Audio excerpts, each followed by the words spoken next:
32ویں سورت۔ فرزند آدم تیری موت تیری امیدوں پر ہنس رہی ہے اور میرا فیصلہ تیری احتیاط پر ہنس رہا ہے۔ میری تقدیر تیری تدبیر پر خندہ زن ہے اور میری تقسیم تیری لالچ پر ہنس رہی ہے۔ تیرا رزق نپاتلا مشہور و معروف، مضمون اور خزانے میں محفوظ ہے، لہٰذا اپنے عمل خیر کے ذریعے موت کا استقبال کرو قبل اس کے کہ وقت نکل جائے۔ تمہارا رزق کوئی دوسرا نہیں کھا سکتا ہے۔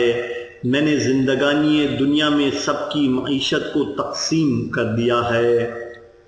فرزند آدم دنیا میرے دوستوں کے لیے تلخ ہے، لیکن وہ میری ملاقات کے مشتاق ہیں، اور میرے دشمنوں کے لیے شیریں ہے، لیکن وہ میری ملاقات کو ناپسند کرتے ہیں۔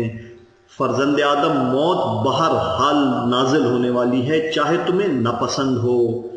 حکم خدا پر صبر کرو، اور ایک دن قبر سے بہرحال نکالا جائے گا۔